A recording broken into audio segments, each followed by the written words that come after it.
વંદે ગુજરાત.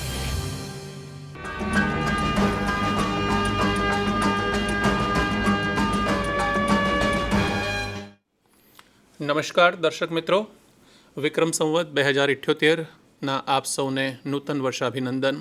આવનાર વર્ષ આપ અને આપના સર્વ સ્નેહીજનો માટે સુખદાયી, લાભદાયી અને આરોગ્યપ્રદ નીવડે તેવી પરમ કૃપાળુ પરમાત્માને પ્રાર્થના. દર્શક મિત્રો, સેટકોમના માધ્યમથી વંદે ગુજરાત ચેનલ અંતર્ગત આપણે કોવિડ સારવારમાં આયુષ ચિકિત્સાને ઉજાગર કરતી શૃંખલાના 124માં મણકામાં આપ સૌનું સ્વાગત છે. દર્શક મિત્રો, આજે સોમવાર એટલે કે આયુષ ચિકિત્સાનો એચ કહેતા એટલે કે હોમિયોપેથિક સારવારનો દિવસ, હોમિયોપેથિક સારવાર અંતર્ગત માર્ગદર્શન મેળવવાનો દિવસ. હોમિયોપેથિક સારવાર એટલે સારવારનો માનવીય અભિગમ ધરાવતી ચિકિત્સા પદ્ધતિ. આપણે કાર્યક્રમની શરૂઆત કરીએ તે પૂર્વે પરમ કૃપાળુ પરમાત્માને પ્રાર્થના કરીએ કે આજના આ કાર્યક્રમ અંતર્ગત આપણે જે માર્ગદર્શન મેળવીએ અને આપ સૌ જે હોમિયોપેથિક માર્ગદર્શન મેળવો તે સૌ હોમિયોપેથિક ચિકિત્સાને વધુને વધુ અપનાવો. હોમિયોપેથિક સારવાર પ્રાપ્ત કરનાર સૌ કોઈ જન એ હોમિયોપેથિક સારવાર દ્વારા નિરોગી સ્વાસ્થ્ય પ્રાપ્ત કરે. હોમિયોપેથિક સારવારને વરેલા એવા હોમિયોપેથિક તબીબો, તેઓ હોમિયોપેથિક પદ્ધતિના સ્થાપક એવા ડૉક્ટર સેમ્યુઅલ હનીમેનના સિદ્ધાંતોને જીવનમાં અનુસરે અને હોમિયોપેથિક ચિકિત્સા પદ્ધતિના વ્યાપને વધુને વધુ વિસ્તારે તેવી એક પ્રાર્થના સાથે આપણે કાર્યક્રમની શરૂઆત કરી રહ્યા છીએ. દર્શક મિત્રો, આપ સૌ જાણતા હશો કે ગત સપ્તાહમાં ધનતેરસ કહેતા કે ભગવાન ધન્વંતરીનો પ્રાગટ્ય દિવસ, આ દિવસને રાષ્ટ્રીય આયુર્વેદ દિવસ તરીકે ઉજવવામાં આવે છે અને લગભગ છેલ્લા 6 વર્ષથી આ રાષ્ટ્રીય આયુર્વેદ દિવસને એક કેન્દ્રવર્તી વિચાર સાથે સાંકળીને ઉજવણી કરવામાં આવતી હોય છે. આ ચાલુ વર્ષમાં જ્યારે રાષ્ટ્રીય આયુર્વેદ દિવસની ધનતેરસના દિવસે ઉજવણી થઈ ત્યારે તેનો જે કેન્દ્રવર્તી વિચાર હતો, તેનું જે હાર્દ હતું તે હતું પોષણ. તો આજે આપણે પણ આ કાર્યક્રમ અંતર્ગત હોમિયોપેથિક ચિકિત્સાને લઈને જે માર્ગદર્શન મેળવવાના છે તેમાં ખાસ કરીને પોષણ સંબંધિત તકલીફો તે વિશે વિશેષ માર્ગદર્શન મેળવવાના છે. દર્શક મિત્રો, આપણે સૌ જાણીએ છીએ કે કોવિડ અને કોવિડ બાદ ઉદ્ભવેલી પરિસ્થિતિને કારણે અલગ અલગ રોગોનું પ્રમાણ અલગ અલગ સ્તરે જોવા મળી રહેલ છે અને આ તકલીફોને જો આપણે સીધી કે આડકતરી રીતે ક્યાંક ને ક્યાંક કોવિડની સાથે સાંકળી શકીએ તેવા પરિબળો ચોક્કસ કામ કરતા જ હોય છે. કોવિડને કારણે આર્થિક, આહાર અને આરોગ્ય આ 3 અલગ અલગ દૃષ્ટિકોણ પર અસરો થઈ અને જો આ ત્રણેય દૃષ્ટિકોણને એક સીધું પરિણામ આરોગ્ય ક્ષેત્રે જોવામાં આવે અથવા તો સ્વાસ્થ્ય ક્ષેત્રે જોવામાં આવે તો તેની સીધી અસર જે જોવા મળી તે હતું પોષણ સંબંધિત તકલીફો અથવા તો પોષણની ઉણપને લીધે થતી તકલીફો. પછી આ તકલીફો કોવિડ થવાને લીધે હોય અથવા તો કોવિડ પછી જે ઉદ્ભવેલી પરિસ્થિતિ હોય તેને કારણે પોષણ સંબંધિત તકલીફો હોય અને તેમાં આપણે જે વાત કરી એમાં ક્યાંક ને ક્યાંક આર્થિક પરિબળ છે, આહાર સંબંધિત પરિબળ છે અથવા તો આરોગ્ય સંબંધિત જે પરિબળ છે તેણે મહત્ત્વની ભૂમિકા ભજવી અને પરિણામે એક મોટો વર્ગ આજે પોષણને લઈને જે અલગ અલગ પ્રકારની તકલીફો થતી હોય છે તે તકલીફોથી હજુ પણ પીડાઈ રહ્યો છે. આવનારા સમયમાં આ તકલીફોમાં કદાચ વધારો પણ થઈ શકે અથવા તો એ અલગ અલગ સ્વરૂપે આપણને જોવા મળી શકે તેવી સંભાવનાઓ છે અને એ બધું ધ્યાનમાં રાખીને જ આપણે આજે જે વિષય છે તે આ પોષણ સંબંધિત તકલીફો અને તેમાં હોમિયોપેથિક સારવાર એ કેવી રીતે આપણને ઉપયોગી થઈ શકે, હોમિયોપેથિક સારવારને આ પોષણ સંબંધિત તકલીફોમાં કેવી રીતે સંમેલિત કરી શકાય, મદદમાં લઈ શકાય, એ સારવારથી કેવી રીતે આ પોષણ સંબંધિત તકલીફોને ઓછી કરી શકાય, તેમાંથી બહાર નીકળી શકાય અને નિરોગી સ્વાસ્થ્ય પ્રાપ્ત કરી શકાય તેવા એક ઉમદા વિચાર સાથે આજનો આ કાર્યક્રમનું આયોજન કરવામાં આવેલ છે. આપણા આ કાર્યક્રમમાં આજે જે માર્ગદર્શન આપવા માટે વિષય નિષ્ણાત પધારેલ છે તેઓ પોતે સરકારી હોમિયોપેથિક મેડિકલ કોલેજ દેથળી ખાતે પોતે સર્જરી વિભાગમાં લેક્ચરર કહેતા કે વ્યાખ્યાતા તરીકે પોતાની સેવાઓ છેલ્લા 1.5 વર્ષ કરતાં વધારે સમયથી આપી રહ્યા છે. વ્યાખ્યાતાની સાથે સાથે તેઓ પોતે હોમિયોપેથિક કોલેજ છે તેને સંલગ્ન જે હોમિયોપેથિક હોસ્પિટલ છે તેમાં પણ પોતાની વિશેષ સેવાઓ આપી રહ્યા છે અને દર્દીઓમાં તેઓ પોતાની સારવારના આગવી શૈલીને કારણે ખૂબ જ લોકપ્રિય છે એવા ડૉક્ટર માલવ વાગડિયા સાહેબનું આજના કાર્યક્રમમાં ખૂબ ખૂબ સ્વાગત છે. સાહેબ પાસે આપણે અલગ અલગ પ્રશ્નો દ્વારા માર્ગદર્શન મેળવીશું અને એ માર્ગદર્શન અંતર્ગત હોમિયોપેથિક સારવાર આપણને કેવી રીતે લાભદાયી થઈ શકે તે માટેનું આપણે જ્ઞાન પ્રાપ્ત કરીશું. તે આપણે સૌ પહેલાં જે પ્રશ્ન કોવિડ સંબંધિત માર્ગદર્શનનો આપણે જાણવા માગીએ છીએ. સાહેબ, પહેલાં પહેલું આપની પાસેથી જાણવા ઈચ્છીએ છીએ કે કોવિડને કારણે અથવા તો કોવિડ પછી આપની દૃષ્ટિએ પોષણ સંબંધિત તકલીફો થવાનું કારણ કયું હોઈ શકે, અને જો કોવિડ એની સાથે સંકળાયેલી વસ્તુ હોય તો કઈ કઈ તકલીફો પોષણ સંબંધિત જોવા મળેલ છે અથવા તો મળી શકે તેમ છે, તે વિશે સાહેબ થોડું જણાવશો. સર્વપ્રથમ તો હું આપણા સર્વ દર્શકોને નૂતન વર્ષાભિનંદન કહેવા માગીશ. આવનારું નવું વર્ષ હોમિયોપેથિક દવાની મારફતે તથા આયુષા ચિકિત્સા પદ્ધતિની મારફતે આપ સૌનું નિરોગી રહે એવી પરમ કૃપાળુ પરમાત્માને પ્રાર્થના. સાથે સાથે હું એમ પણ કહેવા માગીશ કે માનનીય શ્રી નિયામક શ્રી આયુષની કચેરીનો આભાર માનીશ કે જેમણે મને અહીં સુધી આવવાની એક તક આપી. સાથે સાથે સરકારી હોમિયોપેથિક મેડિકલ કોલેજને તો નહીં જ ભૂલાય, એના લીધે આજે મને અહીં સુધી પહોંચવાની એક તક મળેલ છે, તો એનો પણ ખૂબ ખૂબ આભારી છું. સાહેબ, આપ સાહેબનો ખૂબ સરસ પ્રશ્ન છે કે સાહેબ કોવિડ પછી ઘણા બધાને આ બધી તકલીફ જોવા મળે છે અને કોવિડ દરમિયાન પણ આ તકલીફ જોવા મળી. તો સાહેબ 2019ની વાત કરીએ, ડિસેમ્બર 2019ની અંદર સૌથી પહેલી વખત ચીનના વુહાન સિટીની અંદર ઘણા બધા પેશન્ટો, દર્દીઓને ન્યુમોનિયાના દર્દી તરીકે એક જગ્યા ઉપર દાખલ કરવામાં આવ્યા, હોસ્પિટલમાં દાખલ કરવામાં આવ્યા. અને ત્યારે એવું લાગતું હતું કે આ કદાચ ન્યુમોનિયા જેવો રોગ છે, પણ પાછળથી થોડુંક રિસર્ચ કરવામાં મળ્યું અને થોડાક રિપોર્ટ્સ કરાવ્યા તો ખ્યાલ આવ્યો કે નહીં, ન્યુમોનિયા જેવું મિમિક થતું આ એક રોગ છે, પણ ખરેખર એ કોરોના વાયરસના લીધે થતો રોગ છે. અને કોરોના વાયરસે લગભગ આપ સૌને બધાને જ ખબર છે, દર્શક મિત્રોને પણ ખબર છે કે હાહાકાર મચાવ્યો છે, વિશ્વમાં તાંડવ ચાલી રહ્યું છે કોરોના નામનું. ત્યારે કોરોનાનું આપણે જ્યારે વાત કરી રહ્યા છીએ ત્યારે એના લક્ષણોની પહેલાં સૌપ્રથમ વાત કરીશ તો લક્ષણોમાં આપણને બધાને ખબર છે કે સૌપ્રથમ તો પેશન્ટોની અંદર તાવ આવવો, દર્દીઓને તાવ આવવો, શરદી ખાંસી જોવા મળવી, વારંવાર ઉધરસ થવી, નાકમાંથી પાણી નીકળવું. સાથે સાથે બધા જ ન્યુમોનિયાના લક્ષણો તો ખરા જ, પણ એ પછી બીજા એક જનરલ સિમ્ટમ્સ તરીકે જોવા મળે તો ભૂખ ઓછી લાગવી, તરસ ઓછી લાગવી, ઝાડા થવા, ઉલટી થવા, આ જનરલ સિમ્ટમ્સ હતા. તો સાહેબ આપણે વાત કરીએ કે કોરોનાના લીધે જે તાવ આવ્યો, આપણને બધાને ખબર છે કે તાવ આવે ત્યારે આ થોડું મોઢું ફીકવું પડે, થોડું મોઢું કડવું થાય, અને ત્યાર પછી દર્દીઓની અંદર જમવાનું ભાવતું હોતું નથી અને થોડું દર્દી પોતાની જાતે થોડું જમવાનું ઓછું કરે અથવા તો અરુચિ લાગે. સાથે સાથે બીજું ન્યુમોનિયાના લક્ષણોની અંદર જોવા મળે કે જો ન્યુમોનિયાની વખતે ઉધરસ આવે અને ઉધરસની અંદર થોડો કફ એટલે કે ગળફા સ્વરૂપે બહાર નીકળતો હોય, આ ગળફો મ્યુસિન નામના પ્રોટીનનો બનેલો હોય છે. તો પ્રોટીન પણ બહાર નીકળી રહ્યું છે, ઉપરથી આપણે જમવાની વસ્તુ ઓછી કરેલ છે, પ્રોટીન જઈ નથી રહ્યું, બીજા પોષક તત્વો મળી નથી રહ્યા, તો એના લીધે પણ એક પોષણ સંબંધી સમસ્યાઓ ઉદ્ભવી એવું મને લાગી રહ્યું છે.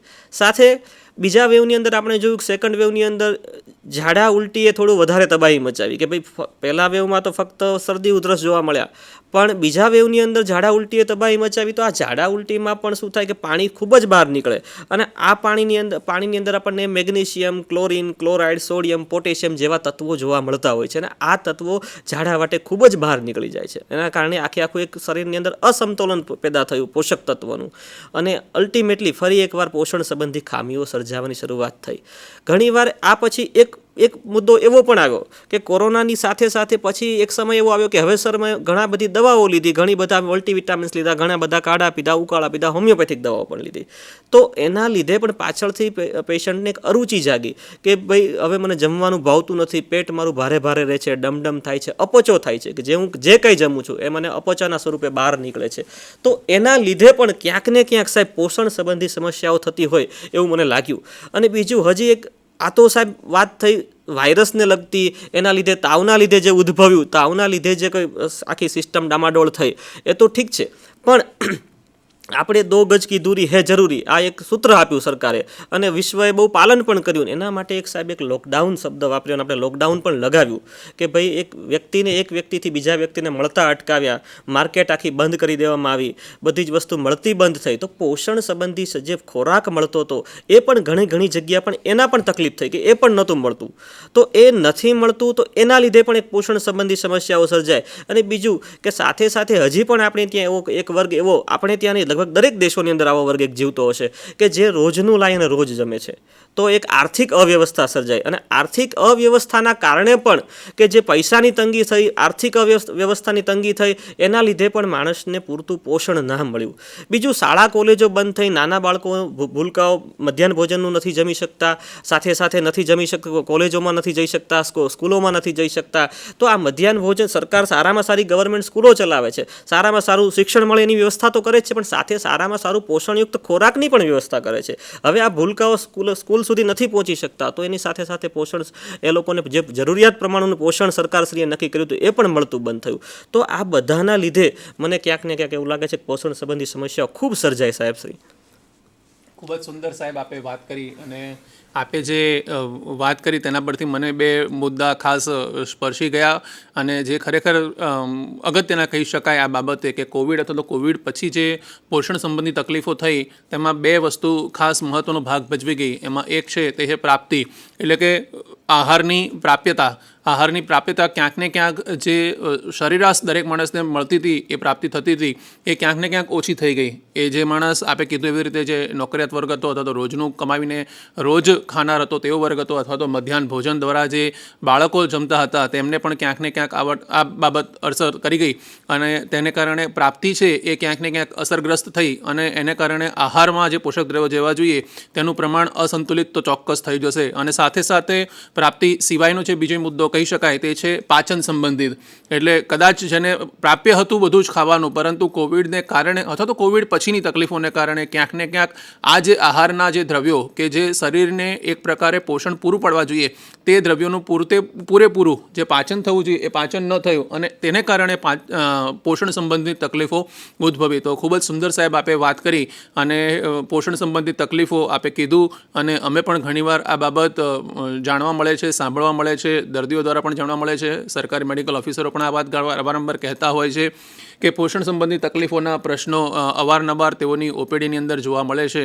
તો આપે પણ એ વાતનું સમર્થન કર્યું. તો નક્કી કોવિડ અને કોવિડ પછીની તકલીફોમાં પોષણ સંબંધી તકલીફો એ વિશેષ અત્યારે ચાલી રહેલ છે.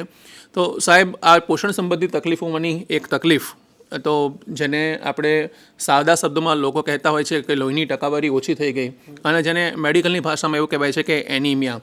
તો શું આપની દ્રષ્ટિએ કોવિડ અથવા તો કોવિડ પછી જે પરિસ્થિતિ સર્જાઈ તેમાં એનિમિયા થઈ શકે, અને જો હોય તો એનિમિયા વિશે સાહેબ થોડીક પ્રાથમિક માહિતી આપશો, જેથી કરીને લોકોને એ પણ ખબર પડે, અને તે કયા લોકોમાં વિશેષ અત્યારે કોવિડ જે થયો તેમાં કયા વર્ગમાં વિશેષ જોવા મળી રહ્યો છે? એ બાળકોમાં વિશેષ જોવા મળી રહ્યો છે, યુવા વર્ગમાં વધારે જોવા મળી રહ્યો છે, કે વૃદ્ધમાં વધારે જોવા મળી રહેલ છે? આપના અનુભવ આધારે સાહેબ થોડું માર્ગદર્શન આપશો. સાહેબ, આમાં હું એવું કહેવા માગીશ કે એનિમિયાની વાત કરીએ તો એનિમિયા કોવિડ પછી તો વધી જ રહ્યો છે, નો ડાઉટ, એમાં કોઈ શંકાને સ્થાન નથી.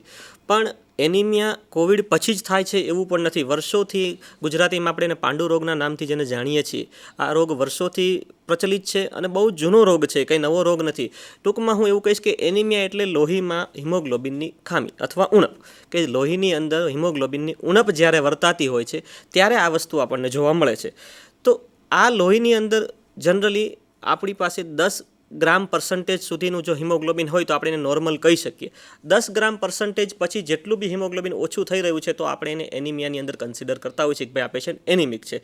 તો કોવિડ પછી સાહેબ આ પ્રશ્ન વધારે ઉદ્ભવ્યો એનું એક કારણ છે કે સાહેબ જેને પોષણ મળ્યું, અમુક વર્ગ એવો હતો જેને પોષણ બિલકુલ નથી મળ્યું, અમુક વર્ગ એવો છે જેને પોષણ મળ્યું પણ એની ચયાપચયની પ્રક્રિયા જ આખી મંદ પડી ગઈ, ઠપ થઈ. કેમ? તો કે સાહેબ એક સ્ટ્રેસનું બહુ જ કારણભૂત ભજ્યું, જેનો 1 વર્ષ 1.5 વર્ષ સુધી આખું ધંધો રોજગાર બંધ રહ્યો, તો એક સ્ટ્રેસ ભાગ ભજ્યો, ઘણાની નોકરી પણ આમાંથી જતી રહી. તો આ બધો સ્ટ્રેસના લીધે પોષણ મળવા છતાં પણ એક શરીરની ચયાપચયની પ્રક્રિયા મંદ થવાના કારણે શરીરને ખબર જ નથી પડતી કે હવે આપણે આ વસ્તુ આપણા ઇન્ટેસ્ટાઇનને ખ્યાલ આવવો જોઈએ કે ભાઈ અમુક વસ્તુ કચરો છે ને એમાંથી આપણે જે ખોરાક લીધો છે એનામાંથી જે કંઈ જરૂરી તત્વો છે એને એક બાજુ શોષણ કરી અને બોડીને પૂરા પાડવાના હોય છે. પણ હવે એવું થઈ રહ્યું છે કે બોડીને પૂરા પાડવાની જગ્યા ઉપર એ વસ્તુ મળ વાટે બહાર નીકળી જાય છે, જે પૂરેપૂરી ભાગ નથી ભજવી શકતું, કામ નથી કરી શકતું બોડી આપણું. તો હવે આ લોહીની અંદર આપણને બધાને ખબર છે કે લોહીમાં લાલ રંગના રક્તકણો હોય છે. જો કે રક્તકણો પોતે જ ઇટસેલ્ફ સજેસ્ટ કે ભાઈ લાલ રંગના છે. તો આ લાલ રંગના રક્તકણો છે એનું મુખ્ય કાર્ય લોહીની અંદર ઓક્સિજન પૂરું પાડવાનું છે. જ્યારે હિમોગ્લોબિનની ખામી વર્તાય ત્યારે આપણે જોઈએ છીએ કે ભાઈ ઓક્સિજનની ખામીના લીધે એ અમુક પ્રકારના લક્ષણો વર્તાતા હોય છે. દાખલા તરીકે થાક લાગવો, શરીર ફીકું પડવું, નબળાઈ આવવી, હૃદયના ધબકારા અનિયમિત થવા, ઘણાને હૃદયના ધબકારા વધી જાય તો ઘણાને ઘટી પણ જાય, એની સાથે સાથે ચક્કર આવવા, હાથ પગ ઠંડા પડવા, ઘણીવાર બરોળની સાઇઝમાં થોડો વધારો થતો જોવા મળે છે, માથામાં દુખાવો થાય, ઓછું બ્લડ પ્રેશર ઘટી જાય, આવા બધા સામાન્ય લક્ષણો સાથે એનિમિયાના દર્દી આપણી પાસે આવતા જોવા મળતા હોય છે. પણ જો તમને સાથે સાથે માથામાં અસહ્ય દુખાવો થાય છે, સાથે તમને હાથ પગ ખૂબ કળે છે અથવા તો બહુ જ દુખે છે, જીભ બળે છે અને મોઢામાં ચાંદા પડે છે, તો આ એક પ્રકારના ગંભીર લક્ષણો કહી શકાય અને નજીકના ડૉક્ટરનો સંપર્ક કરવો ખૂબ જ હિતાવહ છે. આ બધું થવાનું એક કારણ તમને સાહેબ કીધું એ પ્રમાણે કે ભાઈ કોવિડ પછી એક પોષણ નથી મળ્યું કે પોષણ તો નથી જ મળ્યું, પણ અમુકને પોતાની જે ડાયજેસ્ટિવ સિસ્ટમ હતી એ આખી ડિસ્ટર્બ થઈ ગઈ. તો એના લીધે આ પાંડુ રોગ ખૂબ વકર્યો. અને સાહેબ કોને વધારે થાય છે? તો જનરલી આપણે જોવા માગીએ તો કે બાળકોની અંદર સૌથી વધારે આ પાંડુ રોગ વધારે જોવા મળે છે. કારણ કે ઘણીવાર બાળકોની અંદર એક પ્રકાર એવો પણ છે કે સર આ મને ભાવે છે, આ મને નથી ભાવતું, લીલા શાકભાજીનું ઓછું ખવાય છે, એ લોકોને બહારની વસ્તુઓ વધારે દેવામાં આવે છે. સાથે સાથે બીજું એક ગર્ભાવસ્થા દરમિયાન સ્ત્રીઓની અંદર પણ સૌથી વધારે પડતો આ એક રોગ જોવા મળે છે, અથવા એક ધાત્રી માતાઓની અંદર પણ એક આ એનિમિયા નામનો રોગ સૌથી વધારે જોવા મળે છે. ખૂબ જ સુંદર સાહેબ આપે વાત કરી. એનિમિયાની વિશેષ કરીને કોવિડ સાથેની સંલગ્ન પરિસ્થિતિમાં એનિમિયા કેવી રીતે ઉદ્ભવ્યો અને કોને વિશેષ જોવા મળે. સાહેબ આપે વાત એનિમિયા વિશે તો કરી દીધી, પરંતુ જે અગત્યની વાત છે કે ભાઈ શું આ જે એનિમિયાની તકલીફ ખાસ કરીને કોવિડ પછી આપે કીધું એ વાત તદ્દન સાચી છે કે આ ખાલી કોવિડ સાથે જેને સાંકળી શકાય એમ નથી. આ તકલીફ તો પહેલેથી જોવા મળી રહેલ છે, પરંતુ શું આ એનિમિયામાં હોમિયોપેથિક સારવાર છે એ ઉપયોગી થઈ શકે? એ હોમિયોપેથિક સારવાર કેવી રીતે એનિમિયાના દર્દીઓમાં મદદરૂપ થઈ શકે તે વિશે સાહેબ થોડુંક માર્ગદર્શન આપશો. ચોક્કસ સર. સરકારી હોમિયોપેથિક હોસ્પિટલમાં જ્યારે બેસતા હોય ત્યારે ઘણા બધા પેશન્ટોનો પણ આ સવાલ હોય છે, ઘણા બધા દર્દીઓ પણ પૂછતા હોય છે કે કઈ રીતે સર હોમિયોપેથી આમાં મદદરૂપ થઈ શકે. 100% હોમિયોપેથીથી એનિમિયાને નાથી શકાય, એનિમિયાને આપણે કંટ્રોલમાં લઈ શકાય. પણ હોમિયોપેથી સાયન્સ એ બીજા સાયન્સથી થોડું ડિફરન્ટ સાયન્સ છે. એ પ્રાકૃતિક સાયન્સ છે. માણસની પ્રકૃતિ જાણ્યા પછી આપણે ઘણીવાર સાંભળ્યું છે કે દર્દીની દવાની અસર થવી એની તાસીરને આધારિત છે. તો એની તાસીર જાણ્યા પછી કોઈ પણ પ્રકારની દવા દઈ શકાય. અહીંયા એવું નથી કહી શકાતું કે ભાઈ એનિમિયા છે એટલે કોઈ XYZ નામની દવા આપી શકાય. ના, એવી રીતે દવા ન આપી શકાય. પણ હોમિયોપેથીની અંદર 100% કુદરતી નિયમના આધારે બનેલું છે. એના લીધે જો માણસની પ્રકૃતિ જાણી લઈએ, કયા પ્રકારનું એનિમિયા થયું છે. દાખલા તરીકે આપણે પેથોલોજીની અંદર 3 પ્રકારનું સર એનિમિયા કહી શકાય કે ભાઈ પ્રી માઇલોઇડ, માઇલોઇડ સ્ટેજ અને પોસ્ટ માઇલોઇડ. તો જો પ્રી માઇલોઇડની અંદર વાત કરીએ તો આયર્ન ડેફિશિયન્સી એનિમિયા અથવા મેગાલોબ્લાસ્ટિક એનિમિયા હોઈ શકે. માઇલોઇડની અંદર એપ્લાસ્ટિક એનિમિયા થઈ શકે, જ્યારે પોસ્ટ માઇલોઇડની અંદર હેમરેજિક એનિમિયા થઈ શકે. તો કયા પ્રકારનું આપણને એનિમિયા છે એ જાણીએ, એનો કોઝ જાણીએ, જેનું કારણ જાણીએ, તો હોમિયોપેથિક દવા 100% અસર કરે. અને એક પ્રાકૃતિક સિદ્ધાંત હોય એટલે કે હોમિયોપેથિક દવા કોઈ ડાયગ્નોસિસ આધારિત નથી. જો હોમિયોપેથી દવાની અંદર વાત કરીએ તો નાનામાં નાના જે અનકોમ્પ્લિકેટેડ ફીવર છે એનાથી લઈ અને મોટામાં મોટા કોમ્પ્લિકેટેડ કેન્સર સુધીની દવા થઈ શકે. પણ માણસની પ્રકૃતિ જાણ્યા પછી, માણસના ચિહ્નો જાણ્યા પછી કે એને કેવા પ્રકારના લક્ષણો આવે છે, એ લક્ષણો જાણ્યા પછી અને લક્ષણોનું આખી એક ટોટાલિટી બનાવવામાં આવતી હોય છે કે જે એનું આખું ડ્રગ પિક્ચર બનાવવામાં આવતું હોય છે અને ત્યારબાદ મેડિસિન નક્કી કરવામાં આવતી હોય છે. જો આ રીતે દવા ચયન કરવામાં આવે તો 100% આપણે એનિમિયાની ઉપર નાથી શકીએ. દાખલા તરીકે મેં વાત કરી કે ભાઈ પ્રી માઇલોઇડની અંદર મેગાલોબ્લાસ્ટિક એનિમિયા છે અથવા તો આયર્ન ડેફિશિયન્સી એનિમિયા છે. તો અહીંયા આપણે જોયું કે આયર્ન ડેફિશિયન્સી એનિમિયાનો કોઝ શું છે કે ભાઈ આયર્નની ડેફિશિયન્સી થવી, મેગાલોબ્લાસ્ટિકમાં વિટામિન્સની ખામી થવી. તો સાથે સાથે વિટામિન્સ આપવા પણ જરૂરી બનતા હોય છે. એવું ન કહી શકાય કે ફક્ત અને ફક્ત હોમિયોપેથિક દવાથી જ મટી શકે. એ પ્લાસ્ટિક એનિમિયા હોય તો આપણને ખબર છે કે ભાઈ બોન મેરોની અંદર જ એની અંદર જ આરબીસીનું ડિસ્ટ્રક્શન થતું હોય અથવા તો આરબીસી ઓછા પ્રમાણમાં ઉદ્ભવે છે. તો એની સાથે સાથે આપણે બીજા ડૉક્ટરો જે એલોપેથિક સાઇડના ડૉક્ટરો છે એમની પણ સલાહ લેવી પડતી હોય છે. ક્યાંક આ કેન્સરજન્ય રોગ તો નથી ને, એ આપણે સલાહ લીધા પછી આપણે એની ટ્રીટમેન્ટ 100% કરી શકીએ. પોસ્ટ માઇલોઇડની અંદર વાત કરી કે હેમરેજિક હેમરેજિક એનિમિયા જ્યારે થવામાં આવ્યું હોય તો હેમરેજના ઘણા બધા કારણો હોય કે આપણે ક્યાંક બહાર જતા હોય, એક્સિડન્ટ થયું, એક્સિડન્ટમાં લોહી ખૂબ વહી ગયું. તો દાખલા તરીકે અમારામાં ચાઇના ઓફિસનાલી નામની એક સરસ મેડિસિન છે સાહેબ. તો એની અંદર દરેક વાઇટલ ફ્લુઇડનું લોસ જ્યારે થાય તો એનું ક્લિયર કટ ઇન્ડિકેશન છે કે વાઇટલ ફ્લુઇડ જ્યારે લોસ થાય છે અને જ્યારે આવો એનિમિયા પ્રોડ્યુસ થાય તો આપણે ચાઇના નામની દવાનું ચયન કરી શકાશે. તો એવી જ રીતે ઘણીવાર બહેનોની અંદર આપણે જોઈએ છીએ કે ભાઈ એ લોકોની અંદર માસિક અનિયમિત અનિયમિત હોય. ઘણી બહેનોની અંદર 30 દિવસની સાયકલની અંદર 15 દિવસમાં એકવાર આવી જાય, એટલે કે મહિનામાં 2 વાર આવી જાય. 5 દિવસની જગ્યાએ 7 થી 10 દિવસ સુધી ચાલતું હોય છે.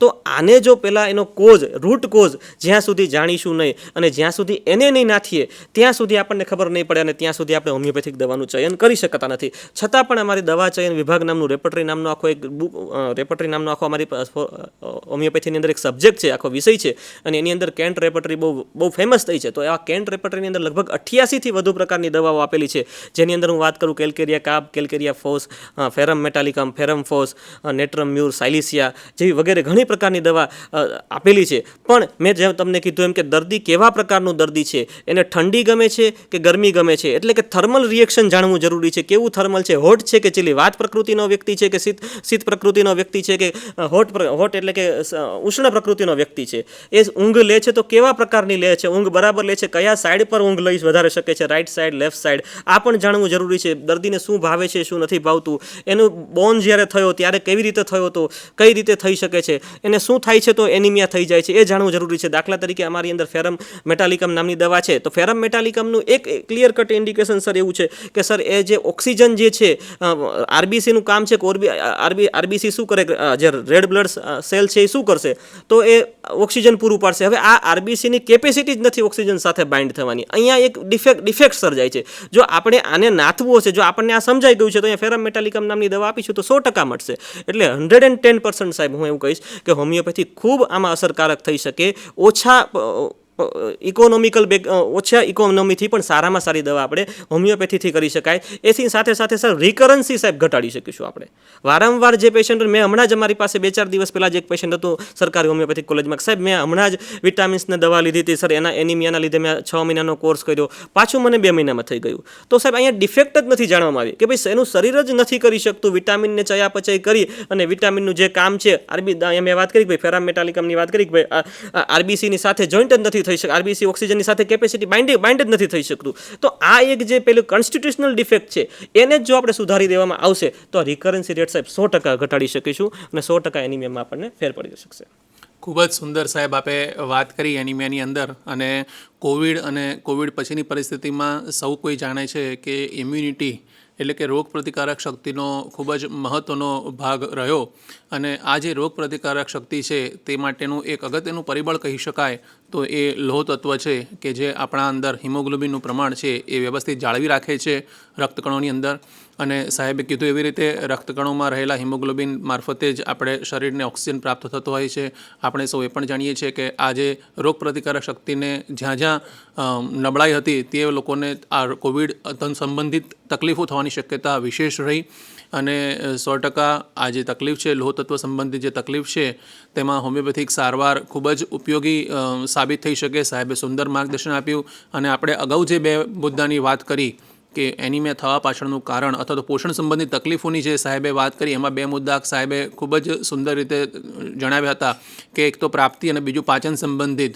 એટલે કે જો આ લોહ તત્વ સંબંધિત અથવા તો એનિમિયાના રોગ સંદર્ભે આપણે જો જોવા જઈએ તો હોમિયોપેથિક સારવાર છે એ જ્યાં પ્રાપ્તિનો પ્રશ્ન હોય, એટલે કે જો આહારમાં એ લોહ તત્વની ઉણપ હોય અને એને કારણે જો એનિમિયા સંબંધિત તકલીફ હોય તો એમાં પણ હોમિયોપેથિક સારવાર સારી રીતે કામ કરી શકે છે.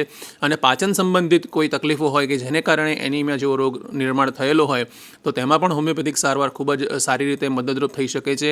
તેવી એક સુંદર માહિતી સાહેબે આપી. સાહેબે સાથે સાથે અમુક હોમિયોપેથિક દવાઓની પણ વાત કરી કે જે હોમિયોપેથિક દવાઓ આ બંને પ્રકારના પ્રશ્નોને સારી રીતે હલ કરી શકે છે, અને વ્યક્તિને લોહ તત્વ ઉણપ સંબંધિત અથવા તો કહેતા કે એનિમિયાની જે તકલીફો છે તેને ખૂબ જ સારી રીતે સ્વસ્થ કરી શકે છે. સાહેબ ખૂબ ખૂબ આભાર, આપે ખૂબ જ સુંદર માર્ગદર્શન આપ્યું. પરંતુ આપે આ જે પ્રશ્નની વાત કરતા હતા ત્યાં વચ્ચે એક વાત કરી, અને આપે વાત કરી કે એનિમિયાની તકલીફ માટે આયરન ડેફિશિયન્સી લોહ તત્વની ઉણપની એક વાત કરી, પણ સાથે એક બીજું કારણ પણ આપે વાત કરી કે વિટામિનની ઉણપને કારણે પણ એનિમિયા થઈ શકતો હોય છે. તો સાહેબ બીજો પ્રશ્ન જ અમારો એ હતો કે જે એનિમિયા વિટામિનની ઉણપને કારણે તો થાય છે જ, પણ એ સિવાય પણ આપણે જો એક વિસ્તૃત ફલક ઉપર જોવા જઈએ તો આ કોવિડ અથવા તો કોવિડ પછી જે ઉદ્ભવેલી પરિસ્થિતિ છે તેમાં વિટામિનની ઉણપો થઈ શકે, બરાબર, અને વિટામિનની ઉણપોને લગતી અસરો અથવા તો એના જે લક્ષણો કયા કયા હોઈ શકે અને તે કોને વિશેષ જોવા મળે, બાળકોમાં જોવા મળે, યુવાનોમાં જોવા મળે કે વૃદ્ધોમાં જોવા મળે, તે વિશે પણ સાહેબ થોડીક વાત કરો. ચોક્કસ સર. કોવિડ પછી વિટામિનને લગતી સમસ્યાઓ ઉદ્ભવી શકે અને ઉદ્ભવે પણ છે. આપણી પાસે એવા પેશન્ટો પણ મળે છે. તો પહેલાં તો હું કહીશ કે વિટામિનની ઉણપ એટલે શું, આપણે વિટામિનને સમજવું પડશે. તો વિટામિનની ઉણપ એટલે જરૂરી પોષક તત્વોની આપણા શરીરમાં ઉણપ. હવે આપણને ઘણીવાર ડૉક્ટરો એવી એડવાઇસ કરતા હોય છે, આપણે બહાર હોસ્પિટલોમાં જઈએ કે ક્લિનિક્સમાં જઈએ તો કે ભાઈ વિટામિનયુક્ત પોષણયુક્ત સમતોલ આહાર લેવો જોઈએ. પણ આ વિટામિન શું છે એ જાણવું જરૂરી છે. આપણા ખોરાકની અંદર સર આપણે ચરબી, પ્રોટીન, કાર્બોહાઈડ્રેટ આ બધા દ્રવ્યો તો આવેલા જ હતા, પણ 12મી સદીમાં વિજ્ઞાનીઓએ એવું ગોતી કાઢ્યું કે હજી આમાંથી પણ એક બીજું કંઈક દ્રવ્ય છે જેને એ લોકોએ વિટામિન નામ આપ્યું. અને આ વિટામિનની સર ઘણા બધા પ્રકારના એ લોકોએ વિટામિન કીધા, પણ 2 મુખ્ય પ્રકાર કીધા કે એક વોટર સોલ્યુબલ છે અને બીજું એક ફેટ સોલ્યુબલ છે.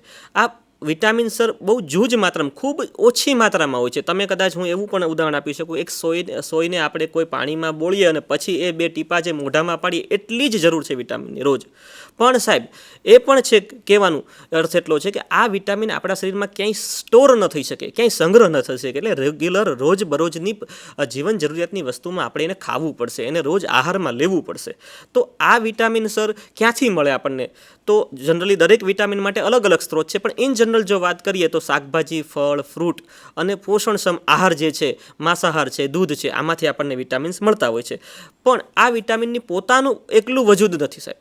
પોતે આપણને સીધી જ શક્તિ પ્રોવાઈડ કરશે વિટામિન જઈને એવું નહીં કરે ના. તો એ શું કરશે તો કે પ્રોટીન સાથે અને એને એન્ઝાઇમ સાથે કેમિકલી પ્રક્રિયા કરી, રાસાયણિક પ્રક્રિયા કરી અને શરીરને એક રોગ પ્રતિકારક શક્તિ પ્રોવાઈડ કરશે. અને આના લીધે આપણે ક્યાંક ને ક્યાંક રોગોથી બચી શકાય છે. દાખલા તરીકે વિટામિન ઘણા બધા પ્રકારના મેં તમને કીધું એમ કે 2 પ્રકાર મેઇન છે, વોટર સોલ્યુબલ અને ફેટ સોલ્યુબલ. એમાં વિજ્ઞાનીઓએ જે નામ આપ્યા vitamin A, vitamin B, C, D, E, K અને ઈ, આ રીતે વિટામિનના નામ આપ્યા. હવે દરેક વિટામિનનો પોતાનો એક અલગ સ્ત્રોત છે, દરેક અલગ અલગ જગ્યાથી મળે છે અને દરેક વિટામિનની ઉણપ સર્જાય તો અલગ અલગ પ્રકારના રોગ થઈ શકે. દાખલા તરીકે વિટામિન એની વાત કરીએ તો વિટામિન એના લીધે આપણને ચામડીનો રોગ અથવા તો રતાંધળાપણા નામનો રોગ થતો હોય છે. ઘણીવાર આપણે નથી કહેતા કે સર રાતના અમુક સમય પછી આપણને રાત્રે 6 વાગ્યા પછી 7 વાગ્યા પછી દેખાતું થોડું ઓછું થાય છે અથવા તો નથી દેખાતું. ઘણીવાર આપણને એવું થાય કે સર આવું કઈ રીતે કહી શકે. પણ લાસ્ટ ટાઈમ અમારે એક કેમ્પમાં એક એની મમ્મી પેશન્ટને લઈને મારી પાસે આવીને સર એવું કીધું કે રાત્રે સર જો એને ચમચી લેવા મોકલું છું ને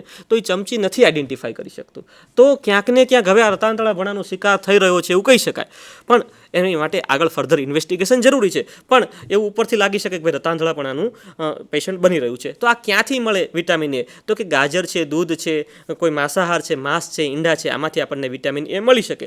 સાથે જો દાખલા તરીકે બીજો વિટામિન લઈએ વિટામિન બી, તો વિટામિન બીના પણ અલગ અલગ બીજા પ્રકાર છે. દાખલા તરીકે B1, B2, B3, B9, B12 આવા ઘણા બધા બીજા પ્રકાર પણ છે. પણ એનું ઇન જનરલ જો વાત કરીએ તો વિટામિન બીના જો ડેફિશિયન્સી સર્જાય તો આપણને કબજિયાત છે, અપચો છે, એસિડિટી છે, બેરી છે, આવા ઘણા બધા પ્રકારના રોગ થઈ શકે છે.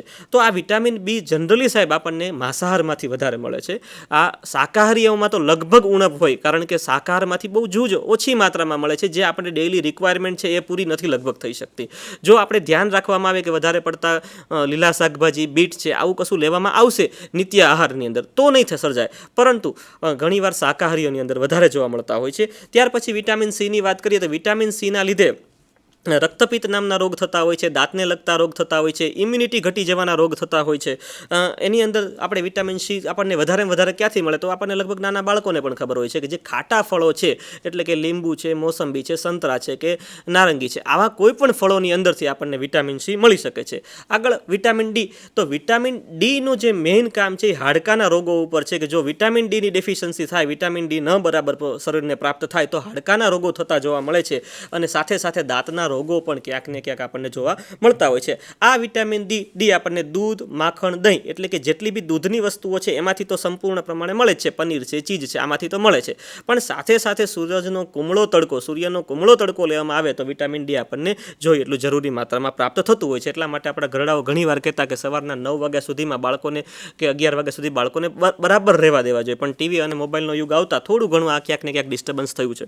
ત્યાર પછી વિટામિન એની વાત કરીએ તો વિટામિન ઈ આનું જો ઉણપ સર્જાય તો સ્ત્રીઓની અંદર વ્યંધત્વ અને પુરુષોની અંદર ઘણીવાર નપુસંગતા જેવા રોગો પણ આવવાની શક્યતા વધતી હોય છે. અને આ વિટામિન ઈ જનરલી કેળા અને ટમેટા અને લીલા શાકભાજીમાંથી મળતા હોય એવું આપણને પ્રાપ્ત થાય છે માહિતી. ત્યાર પછી લાસ્ટ છે વિટામિન કે. તો વિટામિન કે જનરલી લોહીના સ્ત્રાવને સંબંધિત છે કે લોહીનો સ્ત્રાવ જ્યાં પણ થાય એ બંધ કરવાનું કામ વિટામિન કેનું છે. એટલે કે જો કોઈ પેશન્ટને અત્યારે વાગે છે કે અત્યારે તમને કે મને વાગે છે તો વાગ્યા પછી મિનિમમ 1 કે 2 મિનિટની અંદર એ સ્ત્રાવ બંધ થઈ જવો જોઈએ. એનું કામ બંધ કરવાનું કામ વિટામિન કેનું છે. જો આ વિટામિન કે આપણને અછત સર્જાય તો એકવાર લોહી નીકળ્યા પછી આપણને જનરલી એ લોહી બંધ નથી થતું, અથવા તો વારંવાર કોઈ નાના બાળકોમાં નસકોરી ફૂટવાની સમસ્યા આપણે સૌથી વધારે જોઈએ હોય તો વિટામિન કે ડેફિશિયન્સીના કારણે પણ આ વસ્તુ થઈ શકે. આ વિટામિન કે ક્યાંથી મળે આપણને? તો કે ગાજર છે, ફ્લાવર છે, વનસ્પતિજન્ય તેલ છે, એમાંથી કોઈ પણ જગ્યાએથી મળી શકે. હવે મેં તમને જેમ વાત કરી કે ભાઈ vitamin A, B, C, D, E અને કે છે. હવે કયું વિટામિનની ખામી દરેક એજ પ્રમાણે અલગ અલગ હોઈ શકે. દાખલા તરીકે વિટામિન કેની ખામી નવજાત શિશુની અંદર સૌથી વધારે જોવા મળી શકે. જ્યારે વિટામિન બીની વાત કરીએ તો વિટામિન બી સગર્ભા સ્ત્રીઓની અંદર વધારે જોવા મળી શકે, અથવા તો ધાત્રી માતાઓની અંદર વધારે જોવા મળી શકે. જે નાનું બાળક પૂરતા પ્રમાણમાં ખોરાક નથી લેતું તો એને બીજા અન્ય પ્રકારના વિટામિનની પણ ખામી સર્જાઈ શકે છે. ખૂબ જ સુંદર સાહેબ, આપે વિટામિનની એકદમ વિસ્તૃત માહિતી આપી અને તેને કારણે થતી તકલીફોની પણ સુંદર માહિતી આપી. અને ઘણીવાર આ પ્રકારની તકલીફોથી લોકો ગ્રસ્ત હોય છે, પરંતુ તેમને ખ્યાલ જ નથી હોતો કે આ તકલીફ વિટામિન સંબંધિત છે અને વર્ષો સુધી અથવા તો લાંબા સમય સુધી આ તકલીફોથી હેરાન થતા હોય છે. પરંતુ આપે કીધું એવી રીતે જો તરત ધ્યાને આવી જાય અને આપના દ્વારા માર્ગદર્શન લોકો સુધી પહોંચે, તેમને પણ ખ્યાલ આવે કે આ તકલીફ છે એ વિટામિનની ઉણપ સંબંધિત તકલીફ છે અને એની સારવાર વ્યવસ્થિત થઈ શકે છે. આહારમાં એને કેવી રીતે ફેરફાર કરી શકાય અને વિટામિન પ્રાપ્ત થઈ શકે અને દવા દ્વારા કેવી રીતે થઈ શકે તેની પણ સાહેબ આપણી પાસેથી થોડુંક માર્ગદર્શન મેળવીશું કે આ પ્રકારની જે વિટામિનની ઉણપો છે એ vitamin A, B, C, D, E અથવા તો કે આપે જે કીધું અથવા આપણે કીધું કે જલ દ્રવ્ય અથવા તો ચરબી દ્રાવ્ય જે વિટામિન્સ છે તેની ઉણપોને લગતી જે તકલીફો છે તેમાં હોમિયોપેથિક સારવાર શું ઉપયોગી થઈ શકે? હા સર, ચોક્કસ આની માહિતી આપીશ અને ચોક્કસ હોમિયોપેથી હેલ્પફુલ થઈ શકે અને એમાં પણ સરસ રિઝલ્ટ મળે છે. પણ મેં આની ઉપર પહેલાં પણ કીધું કે નેચરલ પ્રાકૃતિક ચિકિત્સા છે હોમિયોપેથી. એનો મેઇન બેઝ છે સિમિલિયા સિમિલીબસ ક્વેરેન્ચર બેઝ છે કે ભાઈ ટોટાલિટી બનાવવાની છે, પેશન્ટને શું લક્ષણો આવે છે અને એ લક્ષણો ઉપરથી આપણે દવાનું ચયન કરવાનું હોય છે. પરંતુ આ દવા દેવાથી પેશન્ટની અંદર રોગ પ્રતિકારક શક્તિ મજબૂત બને છે. આપણે આની ઉપર પણ વાત કરી કે ભાઈ બે વસ્તુ થઈ રહી છે. એક વર્ગને પૂરેપૂરું પોષણ મળે છે, એક વર્ગને પોષણ નથી મળતું, એના લીધે વિટામિનની ખામી સર્જાય છે. પણ એક વર્ગ, હમણાં જ અમારી પાસે એક પેશન્ટ હતું અને મેં કીધું કે એ પેશન્ટ આવીને કીધું કે સર આ નાનું આમથું થોડું બાળક છે, 5-7 વર્ષની બાળકી હતી, કે થોડું ઘણું ચાલે તો પણ થાકી જાય છે, થોડું લખે બોલે તો પણ થાકી જાય છે. એટલે જોઈને લાગતું હતું કે શરીર ફીકું પડી રહ્યું છે, કે શરીરની અંદર ઉણપના કારણે ફિકાસ લાગે છે. એટલે મેં કીધું કે ભાઈ આમાં વિટામિનની ખામી લાગે છે. તરત જ મને એમને બીજો ક્વેશ્ચન એવો કર્યો કે સાહેબ તો મારા ઘરમાં 2 બાળકો છે, બંનેને હું સરખું જમવાનું આપું છું, અમારા ઘરે બીજી કોઈ તકલીફ નથી, વાર તહેવારના ડ્રાય ફ્રૂટ્સ આવે છે, દરેક સિઝનલ ફ્રૂટ્સ ખવડાવે છે, તો એક બાળક પૂરેપૂરું હેલ્ધી છે અને એક બાળકમાં ઉણપ થાય, આવું કઈ રીતે થઈ શકે? તો અહીંયા સર આપણે એક વિચારવા મજબૂર કરે છે કે આજથી 40-50 વર્ષ પહેલાંનો એક સિનારીઓ અલગ હતો કે ઘણી બધો જ્યારે દેશ આઝાદ થયો ત્યારે કદાચ ભૂખમરો હતો કે ઘણી બધી ગરીબી હતી. પણ આજે આપણે વિટામિન, મેં તમને વાત કરી કે સોયની અણીમાં બોળીએ ને એમાંથી 2 ટીપા પડે એટલું આપણા માટે ઇનફ છે. તો એટલું તો મેળવી શકે એટલી તો લગભગ દરેકમાં કેપેસિટી છે. હું એવું નથી કહેતો કે નથી, એવો વર્ગ પણ છે. પણ 60-70% હવે વ્યક્તિઓ પોષણ મેળવી શકે, આહાર મેળવી શકે એવો વર્ગ પણ હાજર છે. અને એવા વર્ગમાં જ્યારે આ થાય છે ત્યારે હોમિયોપેથીનો ખૂબ સારો રોલ છે. હોમિયોપેથી ખૂબ સારી રીતે આમાં હેલ્પફુલ થઈ શકે છે. તો આ વ્યક્તિને પછી જાણવા મળ્યું કે ભાઈ એ શું થાય છે, તો કે જે કંઈ બાળકી ખાય છે એ ખાય છે, ગટ ફ્લોરાની અંદર જાય છે અને ગટ ફ્લોરામાંથી વિટામિન B12નું સિન્થેસિસ થવું જોઈએ. જે ખોરાક ખાય છે એ ગટ ફ્લોરા બરાબર ખોરાક ચયાપચયની ક્રિયા બરાબર નથી થઈ રહી અને બાળકીનું જે પણ ખોરાક છે એ બીજું બાળકીનું નીકળી જાય છે, સંડાસ વાટે બહાર નીકળી જાય છે. તો આના લીધે પણ એક વિટામિનની ડેફિશન્સી સર્જાય છે. દાખલા તરીકે અમારા હોમિયોપેથીમાં ગેમ્બોજિયા નામની એક મેડિસિન છે. તો આ ગેમ્બોજિયા શું કરશે? તો કે ગેમ્બોજિયા ફક્ત એક કામ કરે કે જેવું આપણે મેડિસિન દીધી એટલે કે ગટ ફ્લોરાની અંદર એક્ટિવેટ કરવાનું કામ કરશે ને એને કહેશે કે ભાઈ આપણે વિટામિન B12 જેટલું બી આપણે બહાર એક્સક્રિએટ કરી નાખીએ છીએ, કચરામાં કાઢી નાખીએ છીએ, એવું નથી કરવાનું. આપણે એનું સિન્થેસિસ કરી, આપણે જરૂરી છે, પોષક તત્વ છે આપણું જરૂરી છે અને આપણે બોડીને એને પ્રોવાઈડ કરવાનું છે. એ કામ 100% ગેમ્બોજિયા નામની મેડિસિન કરી આપશે. હવે આવી તો ઘણી બધી બીજી મેડિસિન છે, પણ અહીંયા જે આવો એક રોલ છે કે જેને પોષણ મળે છે છતાં પણ જે નથી કામ કરતું, તો એને એક વસ્તુ કહી શકાય PNI એક્સિસ ઉપર હોમિયોપેથિક કામ કરશે કે સાયકોલોજીકલ, એન્ડોક્રાઇનોલોજીકલ, કે પછી ઇમ્યુનોલોજીકલી એક મેડિસિન વર્ક કરશે. જે મેડિસિનને આપ્યા હશે, અમારા હોમિયોપેથીનું એક સર કારણ એવું પણ કહેવામાં આવે છે કે ભાઈ 3 કે 4 પ્રકારના મેઇન કારણ છે કે ભાઈ એની અંદર એક કારણ છે સોરા, સિફિલિસ, સાયકોસિસ અને પાછળથી ટ્યુબરક્યુલર માયાઝમ. એને માયાઝમ વર્ડ આપ્યો છે અને આ માયાઝમના લીધે પણ આવું થતું હોય છે કે આ બાળકીની અંદર એકાદો માયાઝમેટિક બ્લોક હશે કે એકાદું માયાઝમ નડી રહ્યું છે, જેના કારણે એની શરીરની ચયાપચયની ક્રિયા નથી થઈ રહી. હું જાણું છું ત્યાં સુધી સર આમાં ટ્યુબરક્યુલર માયાઝમનો વધારે રોલ હોય છે અને ટ્યુબરક્યુલર માયાઝમેટિકવાળા પેશન્ટની અંદર આવું વધારે થતું જોવા મળતું હોય છે. તો આવા પેશન્ટની અંદર હોમિયોપેથિક દવા જો દેવામાં આવે તો 100% આપણે એની રિકરન્સી રેટ અને સાથે સાથે જે આ વિટામિનની ખામીના કારણે જે બીજા કોમ્પ્લિકેશન થાય, મેં આગળ ઉપર વાત કરી કે ભાઈ નાનું બાળક આવીને કહેતું હતું કે સાહેબ હવે મને ચમચી નથી દેખાતી, સર રાત્રે ચમચી લેવા મોકલી, ચમચી નથી લઈને આવતું. તો આ બધા જે કોમ્પ્લિકેશન સાથે સાથેના છે એને પણ આપણે હોમિયોપેથિક દવાથી સાથે બહુ જ સારી રીતે આપણે એને પ્રિવેન્ટ પણ કરી શકાશે અને દવાથી મટાડી પણ શકાશે. ખૂબ જ સુંદર સાહેબ, આપે વિટામિન અંગે પણ હોમિયોપેથિક સારવારની ઉપયોગિતાની વાત કરી અને નક્કી લોકોને એ પણ ખૂબ જ માર્ગદર્શન મળ્યું હશે, કારણ કે ઘણીવાર એવું થતું હોય છે કે લોકમાનસમાં આ પ્રકારની જાગૃતિ ન હોવાને કારણે તેઓ હોમિયોપેથિક સારવાર તરફ વળતા નથી અને હોમિયોપેથિક સારવારના લાભથી વંચિત રહી જતા હોય છે. તો આપે જે માર્ગદર્શન આપ્યું તે દ્વારા લોકોને જાણકારી મળશે કે હોમિયોપેથિક સારવાર આ પ્રકારની તકલીફોમાં પણ ઉપયોગી થઈ શકે તેમ છે. સાહેબ, હવે પછીનો જે પ્રશ્ન છે એ પણ ખૂબ જ અગત્યનું કહી શકાય તેવું પોષણ દ્રવ્ય અને તે છે પ્રોટીન. તો આ જે પ્રોટીન સંબંધિત જે તકલીફો છે, શું આપના અનુભવ પ્રમાણે આપણે જે છેલ્લા 1.5 વર્ષમાં ઓપીડી ખાતે જે સેવાઓ આપી છે તે દરમિયાન આપે જે જોયેલું છે, તો તે દ્વારા આપ શું કહી શકો કે કોવિડ અથવા કોવિડ પછી ઉદ્ભવેલી પરિસ્થિતિમાં પ્રોટીન સંબંધિત પોષણની જે ક્ષતિ છે અથવા તો ખામી એને કારણે તકલીફો થઈ શકે, તો અને એમાં શું પણ લક્ષણો હોઈ શકે અને તે કોને વિશેષ જોવા મળી શકે તે વિશે થોડું માર્ગદર્શન આપશો. ચોક્કસ સર. પ્રોટીનની વાત કરીએ તો સાહેબ પ્રોટીન આપણા જીવન જરૂરિયાતનું મુખ્ય એક વસ્તુ છે અને પ્રોટીનનો ગ્રીકમાં વર્ડ થાય છે પ્રથમ.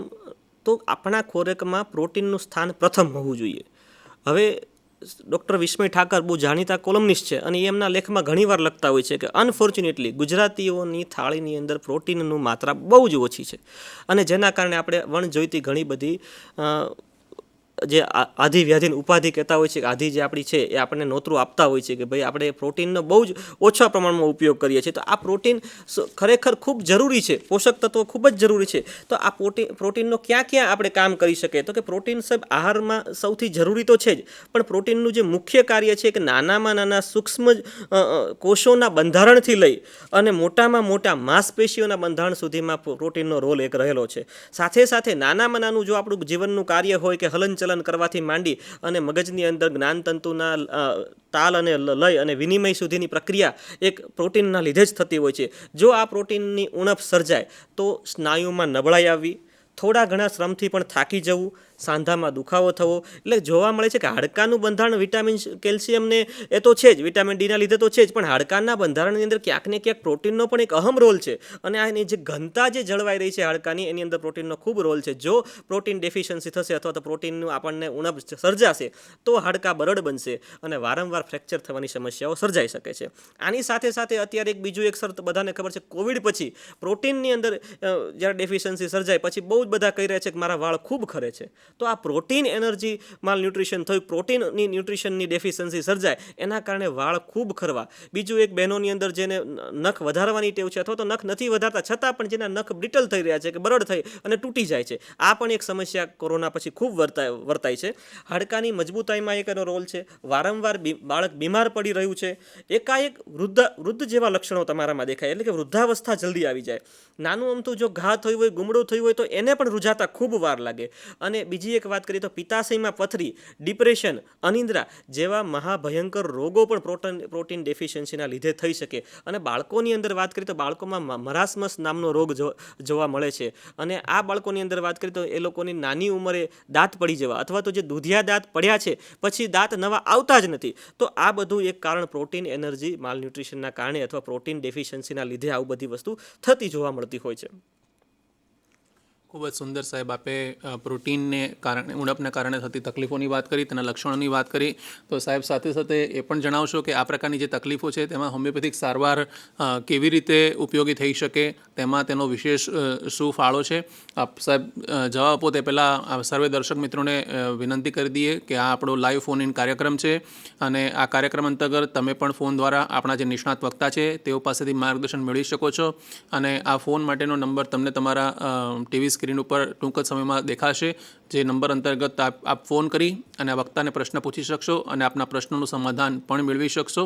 તો સાહેબ માહિતી આપશો આપ જરા, પ્રોટીનમાં હોમિયોપેથિક સારવાર કેવી રીતે મદદરૂપ થઈ શકે? તો એનું એક આપણે લાઈવ એક્ઝામ્પલ જોયું છે લગભગ આજથી 2-4 વર્ષ પહેલાં અમદાવાદની અંદર એક રિસર્ચ થયું. એમાં આજના હોમિયોપેથિક કાઉન્સિલના પ્રમુખ શ્રી ડૉક્ટર હરેશ પટેલ સાહેબ અને માર્ગદર્શનમાં ડૉક્ટર ભાસ્કર ભટ્ટ સરે એક આખું અમદાવાદની અંદર રિસર્ચ માટે ઊભું કરેલું કે ભાઈ આવા કેટલા બાળકો છે કે જે પ્રોટીન ના કારણે માલન્યુટ્રિશન હોય કે એની અંદર મરાસમસના રોગ થયેલા હોય કે એ લોકો થોડા વૃક્ષ છે, થોડા પતલા છે કે જેમની ઉંમર અને વજન એમનું બરાબર બેસતું કે એ લોકોની એનર્જી નથી બરાબર થઈ રહી. તો એની અંદર હોમિયોપેથિક દવાથી કેટલો રોલ થઈ શકે, હોમિયોપેથિક દવા શું કામ કરી શકે, એમના માટે આખું એક રિસર્ચ કર્યું અને એમને હોમિયોપેથિક દવા દેવામાં આવી. તો સરપ્રાઇઝલી સર દરેક વ્યક્તિઓની અંદર 1-2 મહિના પછી સારામાં સારું વજન વધતું જોવા મળ્યું.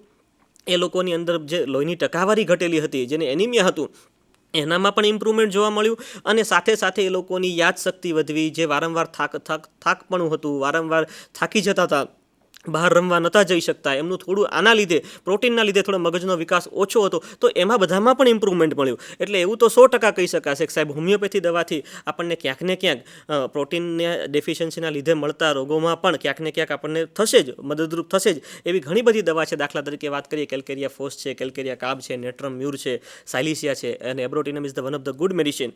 ત્યાર પછી આલ્ફા મધર ટિંચર બહુ ફેમસ થયું સર અમારું હોમિયોપેથીનું, કે ખૂબ સારું રિઝલ્ટ આપે છે પ્રોટીનની અંદર, કે જે લોકો અંડરવેટ છે એ લોકોની અંદર આલ્ફા મધર ટિંચર આપવામાં આવતું હોય છે.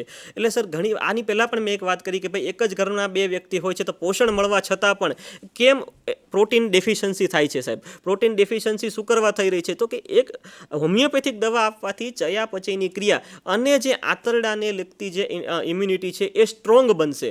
એટલે પ્રોટીન જેટલું જરૂરી છે એ દરેક પ્રોટીનનું સિન્થેસિસ કરી એને મળશે, એને કચરા વાટે શરીર બહાર નહીં કાઢે. એક જ ઘરના 2 બાળકોની અંદર એકનું વજન વધારે છે અને એકનું ઓછું છે, તો આવા રોલની અંદર પણ હોમિયોપેથિક દવા, જો એબ્રોટિનમ નામની એક અમારી મેડિસિન છે સર, તો એની અંદર એવું ઇન્ડિકેશન છે કે પેશન્ટ ખૂબ બધું ખાય છે, એબ્રોટિનમ છે, આયોડમ છે, તો આવી બધી મેડિસિન છે કે જેની અંદર પેશન્ટ ખૂબ ખાય છે છતાં પણ એ લોકોનું વજન ઘટી રહ્યું છે. તો આ જે વજન ઘટવાનું કાર્ય છે, વજન જે ખાધા પછી પણ વજન ઘટે છે, તો એની અંદર આપણે અહીંયા આવી એક મેડિસિન કોઈ પણ આવી આપીએ તો 100% સર આના લીધે જે પાછળથી આપણને જે કોમ્પ્લિકેશન થઈ રહ્યા છે પ્રોટીનના લીધે, કે બાળકનો કુંઠિત વિકાસ થાય છે, જેટલું હાઇટ વધવી જોઈએ હાઇટ નથી વધતી, વજન નથી વધતું, એ બાળકનો માનસિક વિકાસ ઓછો થઈ રહ્યો છે. ઘણીવાર એવું પણ બને કે બાળક ચાલતા, બોલતા અને રમતા મોડું શીખતું હોય છે. તો આ બધા કોમ્પ્લિકેશન છે એ પણ હોમિયોપેથિક દવાથી 100% આપણે કંટ્રોલમાં કરી શકાય અને 100% આપણને પ્રોટીનમાં પણ રિઝલ્ટ મળી શકે છે. ખૂબ જ સુંદર સાહેબ, આપે આજના કાર્યક્રમમાં પોષણ સંબંધિત તકલીફો અંતર્ગત 3 મહત્ત્વની વાતો કરી. એક તો પહેલાં એનિમિયાની વાત કરી કે લોહીની ટકાવારીની ઉણપ, અને એ આપણે ભારત દેશની અંદર જે પોષણ સંબંધિત તકલીફોમાં સૌથી મોટો જેનો ફાળો છે અથવા તો જે સૌથી વધારે છે. એક જ મિનિટ સાહેબ, એક ગાંધીનગરથી પ્રશ્ન આવી રહ્યો છે.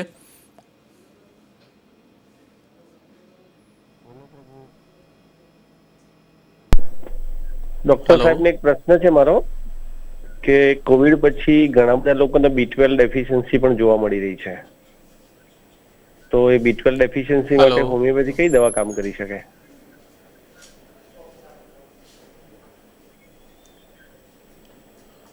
હેલો. હાજી. હેલો. હા, નમસ્કાર પ્રભુ. હા, નમસ્કાર સાહેબ. કોણ બોલો છો? પોષણ સંબંધિત તકલીફો માટે હોમિયોપેથીનો હું જોઈ રહ્યો છું અને સરસ માહિતી મળી રહી છે. હા હા હા. તો મારે એવું પૂછવું છે, કોવિડ પછી તમે જે અશક્તિની વાત કરી, સાથે સાથે B12 ડેફિશિયન્સી પણ બહુ જોવા મળી રહી છે. હા હા હા. એમાં કઈ હોમિયોપેથી દવા આપી શકાય? એટલે સાહેબે કીધું ને એવી રીતે કે તકલીફો માટે એના લક્ષણો જોઈને તમે જો નજીકમાં કોઈ હોમિયોપેથિક સારવાર કેન્દ્ર હોય, સરકારી હોમિયોપેથિક દવાખાનું હોય, તો ત્યાંથી આપ જઈ અને લક્ષણો આધારે જો સારવાર લેશો તો વધુ સારું થઈ શકે. બહુ સરસ. અને આલ્ફાની જે વાત કરી એ લઈ શકાય? હા, આલ્ફા એક જનરલ ટોનિક છે બરાબર. આલ્ફા તો મદદરૂપ થઈ શકે, પણ એ સિવાય ઘણી બધી સારી દવાઓ છે કે જો આપ વિશેષ ડૉક્ટર પાસે જઈને લો ને તો આપને ચોક્કસ આલ્ફાની સાથે બીજી કઈ દવા તમને વધારે સારી થઈ શકે મદદરૂપ, એ પણ માર્ગદર્શન મળશે. બહુ સરસ, ધન્યવાદ પ્રભુ. આપનો પરિચય આપશો? હું કનુ પટેલ બોલું છું ગાંધીનગરથી.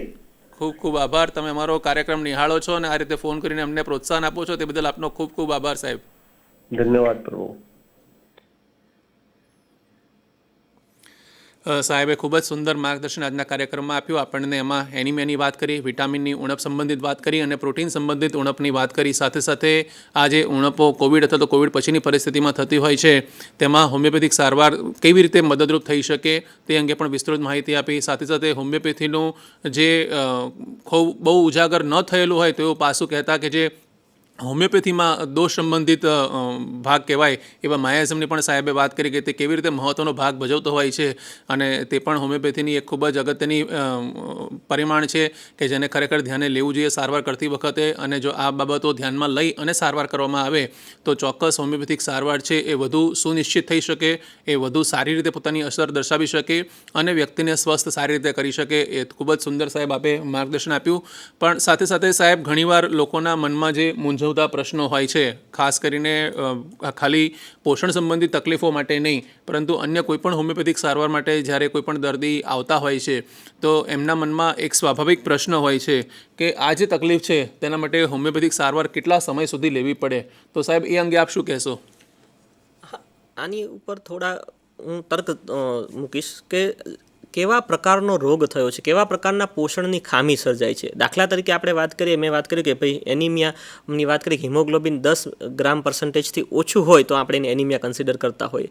સપોઝ જો હું કોઈ વ્યક્તિ મારી પાસે આવે છે ને એને ફક્ત 2 યા 3 ગ્રામ % હિમોગ્લોબિન છે અથવા તો 4 ગ્રામ % હિમોગ્લોબિન છે, જો હું આની કોઈની ટ્રીટમેન્ટ ચાલુ કરું છું અને 4 ગ્રામ %માંથી ટ્રીટમેન્ટ ચાલુ કર્યા પછી 1 મહિના પછી પાછો એકવાર એનો રિપોર્ટ જોઈએ અને જો એની અંદર 2 મિલીગ્રામની 2 ગ્રામ %નું ઇમ્પ્રુવમેન્ટ આવે છે તો આપણે જો કેલ્ક્યુલેશન કરીએ તો લગભગ 3 થી 4 મહિના સુધી આપણને એમાં રિઝલ્ટ મળી શકે.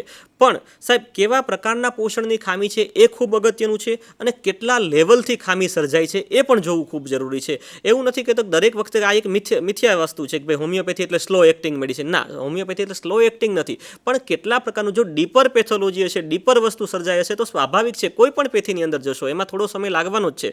તો કેવા પ્રકારના પોષણની ખામી છે, બીજા નંબરે કેટલા લેવલથી ખામી સર્જાય છે, એટલે વાત કરી કે ભાઈ કેટલા લેવલથી તમારું એનિમિયા, કેટલા લેવલ હિમોગ્લોબિન કેટલા લેવલનું છે અને કેટલા લેવલ સુધી આપણે પહોંચાડવાનું છે એ એક જોવાનું છે.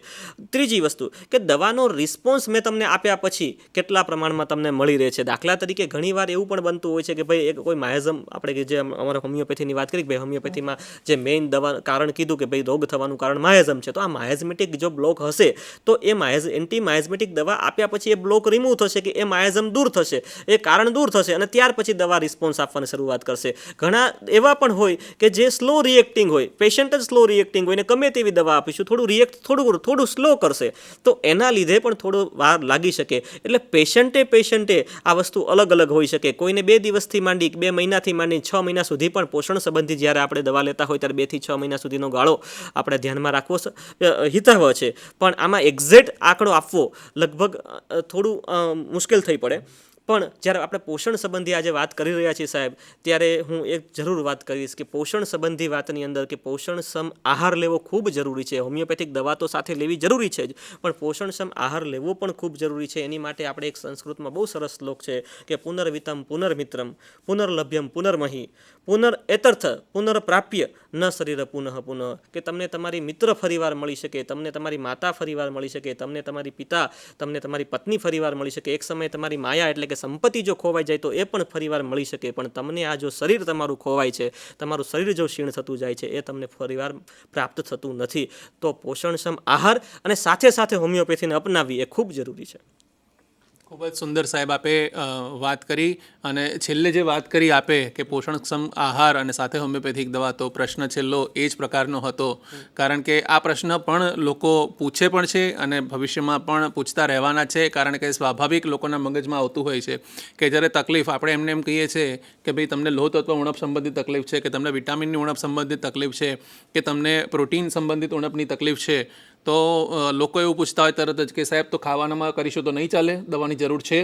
કારણ કે આપે જે કીધું કે ઘણીવાર હોમિયોપેથિક સારવાર કેવું ઇન્ડિવિડ્યુઅલાઇઝડ, એટલે કે વ્યક્તિએ અલગ અલગ પ્રકારે સારવાર નક્કી કરવામાં આવતી હોય છે. એટલે જ્યારે 6 મહિના સુધી 8 મહિના સુધી ઘણાને એટલી ધીરજ નથી હોતી એટલો લાંબો સમય સુધી સારવાર લેવાની, કાં તો એને એમ થાય છે આટલું નિયમિત મારે દવાખાને આવવું પડશે સારવાર માટે, આવીને બેસવું પડશે, એ પ્રકારના પણ પ્રશ્નો થતા હોય છે. એટલે તરત જ એના મગજમાં બીજો પ્રશ્ન આવતો હોય છે કે સાહેબ તો હું ખોરાકમાં શું લઉં કે જેથી કરીને મને તકલીફ સારી થઈ જાય, અને ખાલી ખોરાક લઈશ તો સારું નહીં થઈ જાય.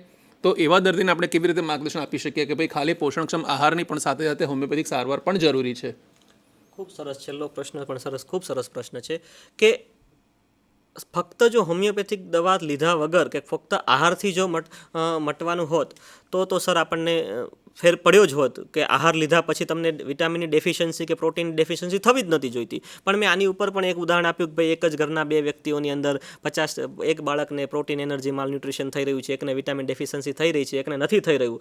તો આવા જ્યારે વ્યક્તિઓ આવે છે જેની ચયાપચયની ક્રિયા મંદ પડી છે, જેનું ઇન્ટેસ્ટાઇન નબળું પડ્યું છે, જે કામ બરાબર નથી કરી રહ્યું, તો એની સાથે સાથે ફરજિયાત સર હોમિયોપેથિક દવા અથવા તો કોઈ પણ બીજા પ્રકારના પેથીની દવા લેવી ખૂબ જરૂરી છે. એટલે સર ફરી વાર કહીશ કે ફક્ત આહાર લેવો જરૂરી નથી, આહાર લેવો તો જરૂરી છે જ, પણ ફક્ત આહારથી મટી શકે એવું નથી હોતું. સાથે હોમિયોપેથિક દવા લેવી ખૂબ જ જરૂરી છે. એટલે કે પહેલું સુખ તે જાતે ન રહ્યા, પણ બીજું સ્વાસ્થ્ય માટે હોમિયોપેથી તરફ વળ્યા એ પણ ખૂબ જરૂરી છે. ખૂબ જ સુંદર સાહેબ, આજના આ કાર્યક્રમમાં આપ આવ્યા અને આપે માર્ગદર્શન આપ્યું, ખાસ કરીને જે પોષણ સંબંધિત તકલીફો હતી અને કોવિડ પછી જે ઉદ્ભવેલી પરિસ્થિતિ છે તેમાં આ પ્રકારની તકલીફો આપણે દર અઠવાડિયે અલગ અલગ વિષયને લઈને આ ચર્ચા હોમિયોપેથિક સારવારને ધ્યાને લેતા હોય છે. અને દરેક તકલીફોમાં પણ જાણવા મળ્યું છે કે હોમિયોપેથિક સારવાર ખૂબ જ ઉપયોગી છે. આજના આ કાર્યક્રમમાં આપે પોષણ સંબંધિત તકલીફોની વાત કરી અને તેમાં હોમિયોપેથિક સારવાર કેવી રીતે ઉપયોગી થઈ શકે, લોકોને મદદરૂપ થઈ શકે. આવનારા સમયમાં હોમિયોપેથિક સારવાર છે એ પોતાની એક આગવી વિશેષતા, કારણ કે તે બહુ જ ઓછી નજીવી કિંમતે દરેકને પોસાય એવી રીતે પ્રાપ્ય છે, સુલભ છે, અને સરકારશ્રી દ્વારા પણ સરકારી હોમિયોપેથિક દવાખાના લગભગ તમામ તાલુકા ક્ષેત્રે અવેલેબલ છે, પ્રાપ્ય છે, જેથી કરીને લોકો પણ આ સારવાર પ્રાપ્ત કરી શકે છે.